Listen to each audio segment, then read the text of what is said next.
back to the ring, your referee for this contest from Tokyo, Mr. Ted Tanaki. Well, Ted Tanabe, I think there's perhaps a misspelling on the ring announcer's cards there. Quite dramatic music here.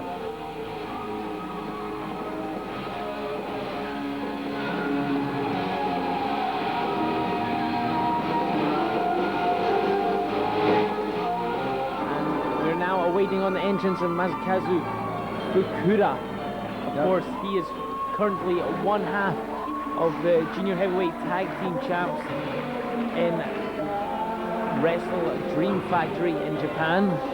That's right, Ross. Wrestle Dream Factory, of course, a fairly young group in Japanese terms, and not a particularly well-known one. They do have a great number of very, very great athletes. Masakazu Fukuda is just one of those. They have affiliations with FMW, and they have worked alongside Michinoku Pro and a few other smaller independent promotions in Japan.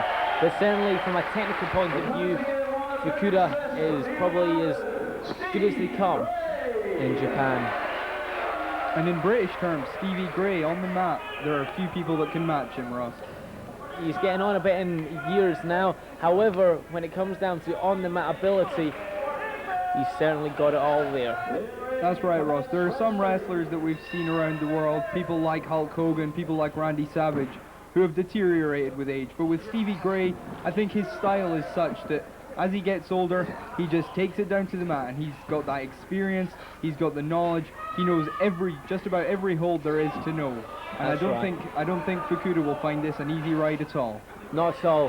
Fukuda, although is a very technically very sound wrestler, the Japanese style is very different to the old British style, and Stevie Gray certainly British old school.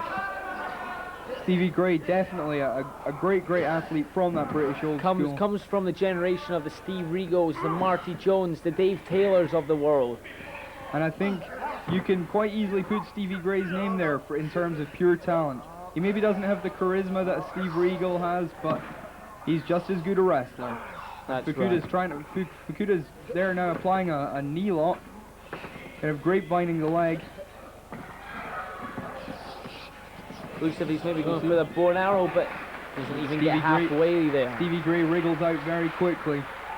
It wasn't a pretty escape, it wasn't a technical escape. But it was appreciated by the crowd. Did you notice that, Kenny? Yes, the crowd are very interested in this. I think the crowd realizes the talent that both these men have. They know that it's not going to be an extreme battle like they might see from a Sabu or a Rob Van Dam, but they know that they will see a very sound technical match here. Certainly. Earlier on, the crowd seemed really to be wanting to see some maybe blood and gore and hard-hitting chair shots and the like, but in this one they are reasonably respective, no derogatory chants, and they seem to be enjoying it. It's always nice to see fans appreciate these technically skilled guys for what they can do. Here we see Stevie Gray with a great reversal, bouncing on his head by the crowd. And turning inside. Yes, the crowd seems to be impressed with Stevie Gray's talents so far. I think a lot of this crowd are quite young, may not remember Stevie Gray from his heyday on World of Sport. Oh yes, on World of Sport, joint promotions. Stevie Gray was one of the top names in that, often partnered Big Daddy. Yes, the late Shirley Crabtree. I don't think. But it's Steve Gray that has remained in the sport, and Big Daddy is literally dead. As big a star as Big Daddy was, Ross, I really don't think that there was anything he could have taught Steve Gray about the art of wrestling. Maybe about the art of shouting easy at the fans, but I don't think that Big Daddy could teach anything to Stevie Gray about the art of wrestling on the mat. As we see Fukuda here with a great headlock. Stevie Gray wriggling, trying to escape. He does seem to be working his way out here. And there he has, he's worked his way out of that terrific side headlock that Fukuda had on. I'm sorry if I sound like a broken record player, but once again the crowd really appreciates it. This is very unusual. On the last EWA show, there was some scientific wrestling and the crowd just didn't respond. There was chants of boring, there was chants of we want blood, there was some very derogatory comments, but the fans are really appreciating this. I think, Ross, that this year, with the addition of the security and the crowd barriers, I think the crowd has settled down a little more. I think at Ultra Chaos, the crowd were just a little bit wild, a little bit uncontrolled. Here, they're sitting down, they're relaxing, they're enjoying the show for what it is. They're enjoying the wrestling. After all, that's what it says on the marquee, wrestling, and that's what we're seeing right here, Ross. Completely correct, Kenny. Both men lock up again. Takes like a leg sweep. Stevie Gray with a leg lock here, trying to turn Fukuda over. I'm not quite sure what he's going for here. Maybe an STF. It's hard to tell at this point. He's locked up one of the legs. Oh, he's locked up the other leg. I think it is. This looks like it might just be a surfboard, Ross. It could be, of course, a speciality move by people such as Sean Waltman, aka 123 Kid or 6. Also, Jushin Liger, very popular move in Japan. This.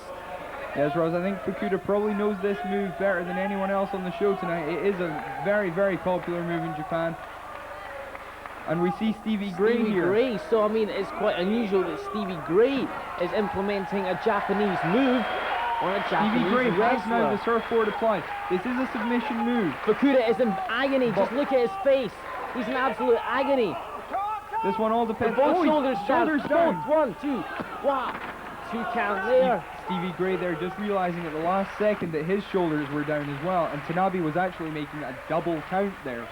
So he had to let Fukuda go, which is it's a shame for him. It's a tough move to apply and a tough move to hold.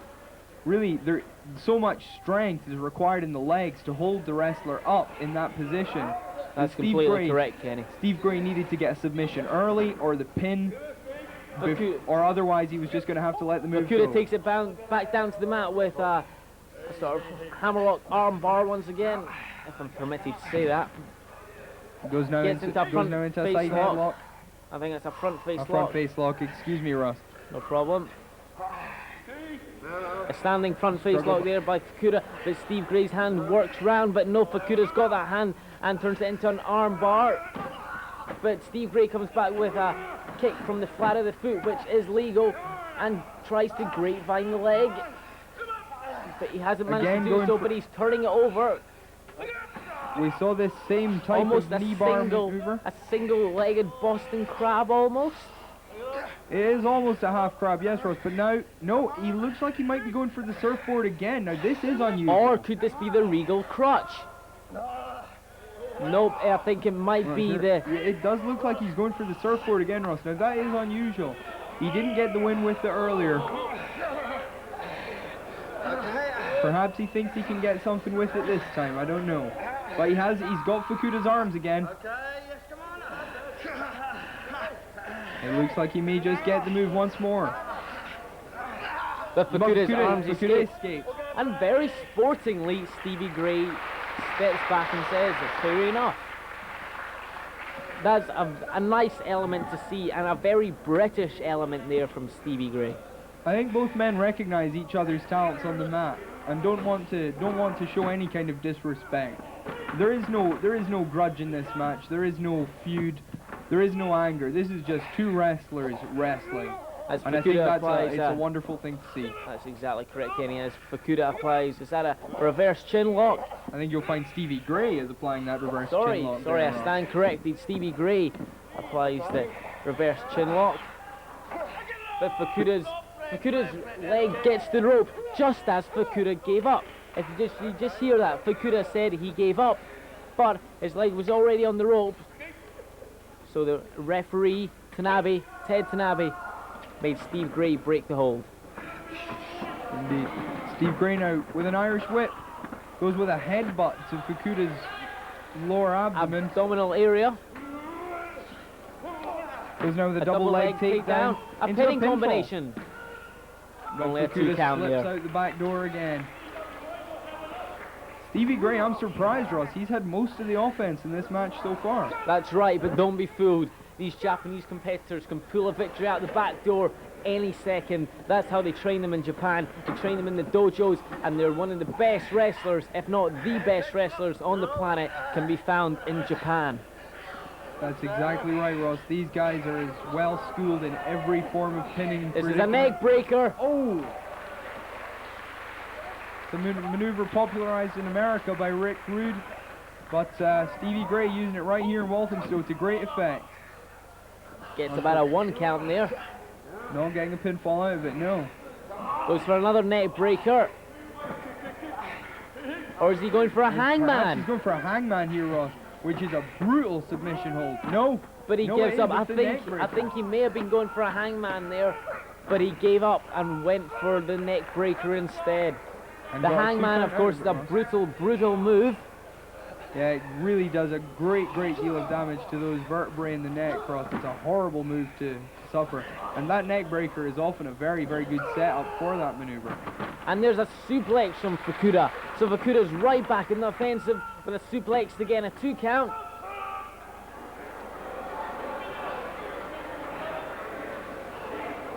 The crowd very respectful still of this bout. Slips out the suplex into a roll-up, reverse roll-up. 2 count. Only a 2 count. About a 2.5 count I'd hasten to add. Stevie Gray sends Fukuda off the ropes and heads for a drop kick. A drop kick. Not something we see from some of the older wrestlers in the sport much, but Stevie Gray proving there's still life in the old dog yet. Stevie now with a whip off the ropes. He's going caught for a crossbody, but it's a slam. 2 and 3. Well, that is a surprise victory there. I can only presume he's maybe came down badly on his shoulder. Well, he seems to have got up quite quickly there, Ross. I think perhaps he was just winded, just surprised by the move, and there he's lost the match. That's very unfortunate for Stevie Gray after having so much of the offense tonight.